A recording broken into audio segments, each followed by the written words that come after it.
For Shasti Conrad, the chair of the Washington State Democratic Party, it is only okay to exercise your constitutional rights if you are someone she agrees with politically. For the chair of the Washington State Democratic Party, Shasti Conrad, it is only okay for citizens of Washington State to gather signatures for an initiative or a referendum if she agrees with the initiative or referendum. And that is a really, really sad thing. Now that the signatures have officially been turned in to the Secretary of State's office, we are starting to hear what the response from Democrats is going to be. And this is really no surprise. In fact, we had Brian Haywood, who is behind the initiative, in yesterday. And he said, I asked him that. I said, what do you think is going to be the counterattack on this? He says, oh, they're going to say that we hate the environment. That getting rid of the cap and trade program and the hundreds and hundreds and hundreds and hundreds of millions of dollars in revenue that it brings in, it's going to kill the environment. It's going to derail all our climate goals. And that's exactly what's happening. State Senator Joe Wynn, who was a big proponent of the cap and trade system, a Democrat representing White Center, he released a statement on Twitter saying the investments funded by the Climate Commitment Act are already providing major benefits to the people of Washington. Washington is leading the way to a cleaner, greener future.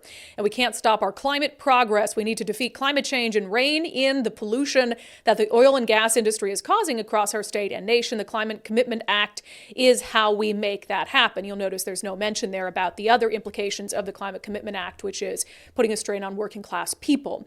A reminder that, when Joe Wynn says Washington's leading the way to a cleaner, greener future, that's simply not true. We've talked about that on the show the last 2 weeks, and it's not just us. the King 5 investigators, and I would argue King 5 is the most liberal TV station in the city, they did this whole investigative report called Washington is Missing Key Climate Goals, Advocates Claim. And they also knocked the state and Governor Jay Inslee for a lack of transparency when it comes to missing those goals.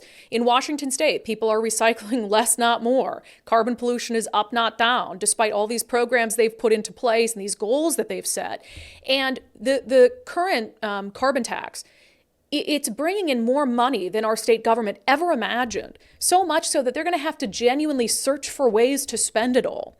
And I think one of the things that's missing in this whole conversation is, can they do all the things that they want to do, carry out their climate agenda, whether it actually is helping the environment or not? Can they do it with existing funds? And I tend to think the answer is yes. Todd Myers with the Washington Policy Center, he made this point as soon as folks were coming out of the woodwork yesterday saying this initiative is evil and anti-environment. He said groups like Clean and Prosperous Washington that benefit from taxpayer subsidies in Washington's climate policy say science demands we must do more. However, those same groups and legislators don't require climate projects to be effective. They get the money, but no accountability for results. And of course, you would want these entities that exist to promote, environmental solutions. And I say that word very loosely. Of course, they want billions of dollars to continue to come in until the end of time. Again, more money than Washington state government even knows what to do with.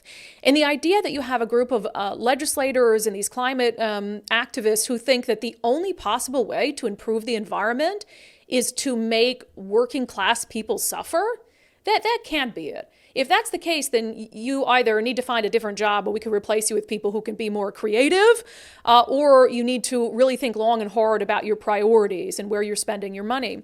So those responses, totally expected. I will say the response that bothered me the most, is still just grating on me today, is a tweet that was sent out by the chair of the Washington State Democratic Party, Shasti Conrad.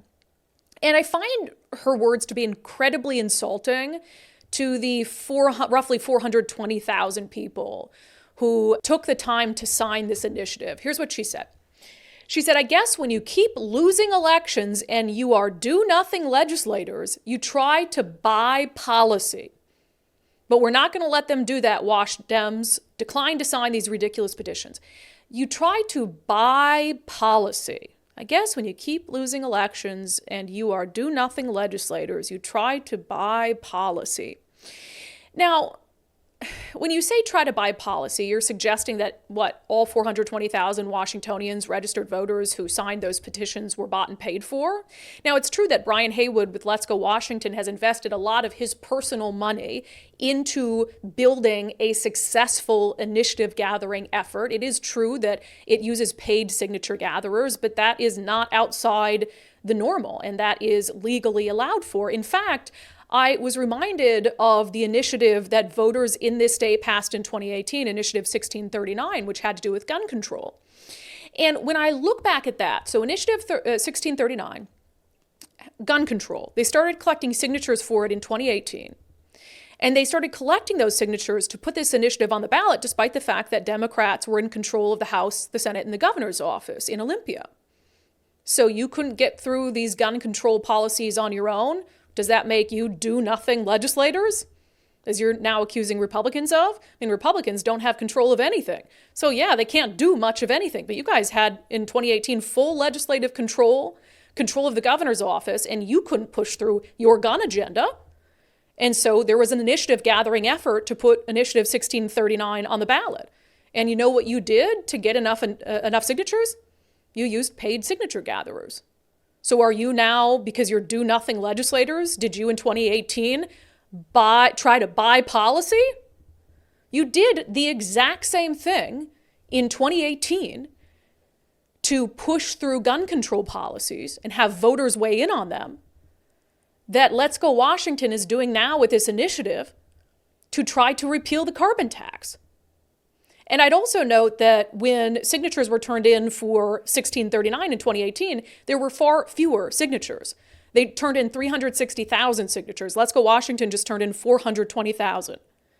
Yet when it's an initiative, Shasti Conrad, chair of the Washington State Democratic Party, that you don't agree with, politically speaking, that seeks to undo something that your party has done, you say that it's buying policy. But it wasn't buying policy in 2018 when it was an initiative you agreed on. I mean, these arguments are so easy to discount. They are so deeply hypocritical. And it's also incredibly offensive to Washingtonians who have a constitutional right to initiative and to referendum. This is a right built into the Constitution that Washingtonians, if they gather together in enough numbers to push back against a policy they do not like, or to come up with a policy that they do like that lawmakers will not pass, they have a constitutional right to do this. And for the chair of the state Democratic Party, when they use that constitutional right to pursue an agenda she doesn't agree with, all it is an effort to buy public policy. Because in her words, I guess you keep losing elections. You know, all we've heard for the past freaking 7 years is Democrats say, Donald Trump is a threat to democracy. Republicans are a threat to democracy. You're spitting on democracy. And you've been doing that with the initiative and referendum processes for the last 2-3 years. Anything that comes up that pushes back against your policy agenda. The Democratic Party and county Democratic Party members were out, during the collection process for Referendum 101, protesting it, getting in the face of signature gatherers, saying, report the location of signature gatherers when people were collecting signatures to repeal the capital gains tax. That's not a threat to democracy? I mean, how convenient for you. How convenient for you to be able to pick and choose.